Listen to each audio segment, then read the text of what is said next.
Okay, I'm going over the steps for Excel Project 9.4 in OST 240.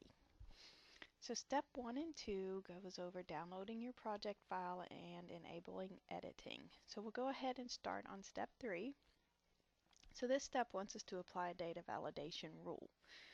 So anytime we're working with data in Excel, we can typically find the tools we need on the Data tab. So we want to make sure you're on the 2016 worksheet, and we want to select the range F15 to F24. So I'm going to select F15 to F24, and I'm going to go to my Data tab, and in my Data Tools group, I can find the tool for data validation.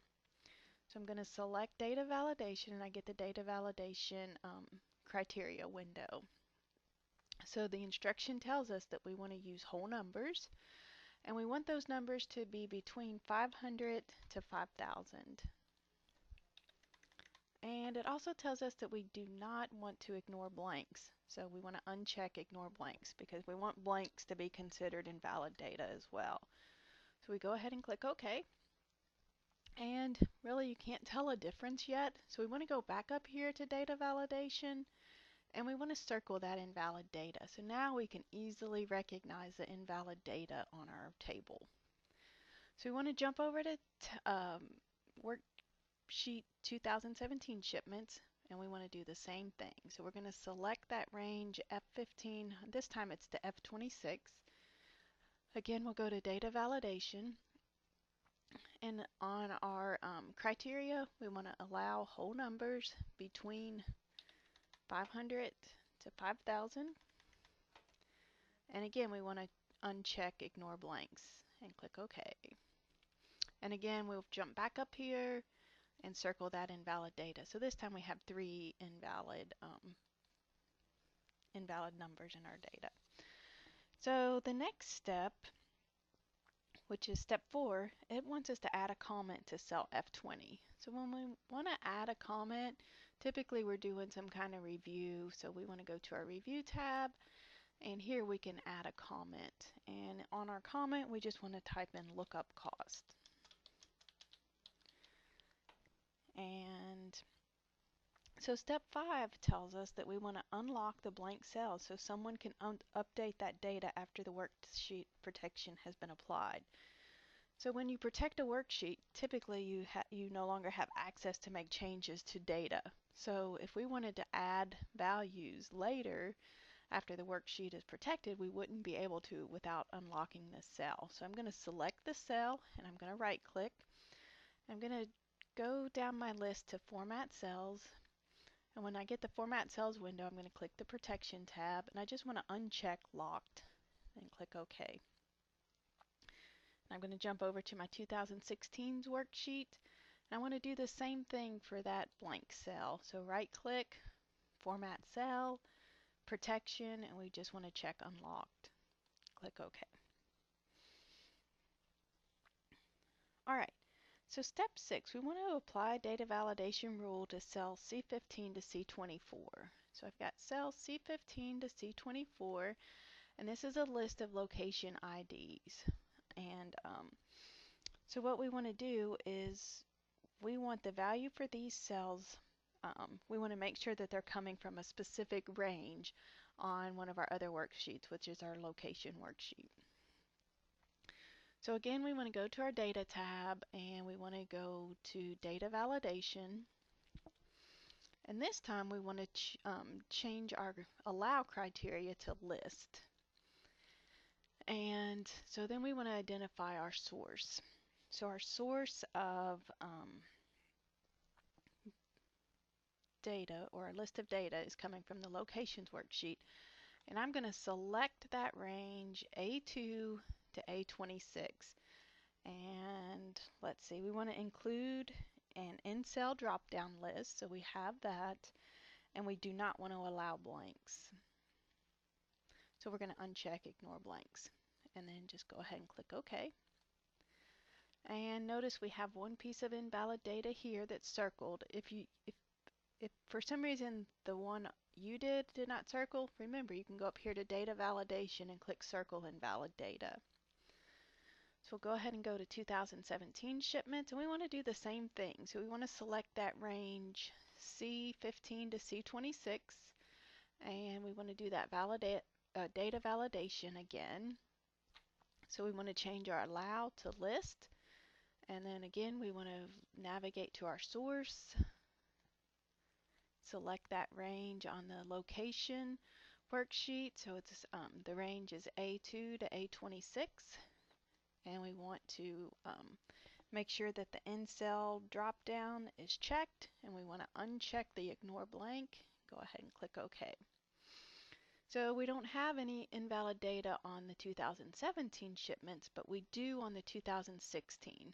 So to fix that, we're just going to add a hyperlink to that cell. So in cell C16, we want to hyperlink it to cell A26 on our locations worksheet. So to add a hyperlink, typically anytime we're adding something, we can always check the Insert tab, and we can navigate over here until we find hyperlink.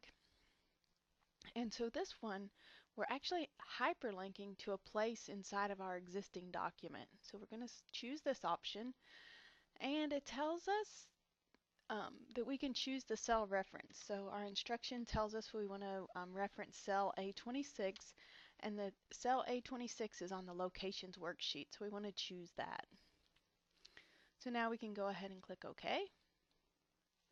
And we want to test it now. So you want to click Zaggy and make sure it takes you over to the locations worksheet and that cell A26 is highlighted there. All right, so step 8. Now we're going to go to our summary worksheet, and we want to do we want to use consolidated data to find the summaries for cells B2 to C10. So my B2 to C10 is already selected, and I want to go to my data tab, and now I want to go to consolidate. So we get a pop-up window here for consolidate, and the first thing we do, or it's asking us, is to select the function. So for this one we actually want it to be sum. And now we can choose the reference data. So the information we want to consolidate is on the 2016 worksheet. So we're going to click 2016, and we want to select the range B3 to C11. Okay, and then I'm just going to add that. Now I'm going to click on my 2017 worksheet, and notice that I already identified that range for us, and that is the range we want to use. So I'm going to go ahead and click add. Now I'm going to let's see, it wants us to include links to the data source. So we want to check that, and I think that's it. So we can go ahead and hit OK. And now we have the totals from those two worksheets right here. So it also wants us to consolidate data or to create a summary of average total units shipped and total cost due. So the next consolidate data that we want to do is in cells B31 to B39. So I'm going to select that range, and I'm going to go back over here to consolidate data, and it wants us to use the average function. So I'm going to select average, and it wants us to consolidate data from cells B3 to C11 on the 2016 worksheet and on the 2017. Well, see that Excel has already identified that reference for us. So we could delete that and add a different reference, but since it's already there for us, we don't need to change anything. Now on this one, we do not want to create a link to our source data. So I'm going to uncheck that. Now I'm just going to click OK. So now I have this information as an average. So up here we have a sum, down here we have an average. Okay, so on the locations worksheet, we want to use text to columns to separate the city and state. So right here in this column B, we have city and state together. There may be instances where we would want to have those separated. So you can use text to column to separate that data. So I've selected the column, and so again on the data tab in the data tools, we want to select the tool for text to columns. And by default, it's on delimited, so these are characters such as commas or tabs separate each field. So if we look at our list, we do have a comma there. So we can go ahead and just leave it on delimited, click next. And so it has, by default, it has tab selected, so we don't want to use tab, we actually want to use comma. And it gives us a little preview down here, so we can go ahead and click next. Again, it gives us, we don't really want to change anything here, and so we can just go ahead and click finish.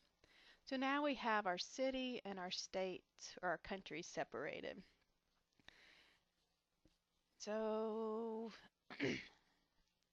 the next thing we want to do is add the text country to cell C1. So we want to type in country.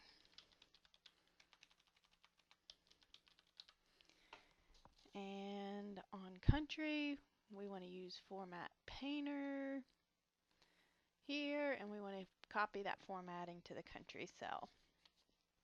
All right, so step 11, it wants us to import data from the vaccines table in the vaccines access database in cell A1 in the vaccines worksheet.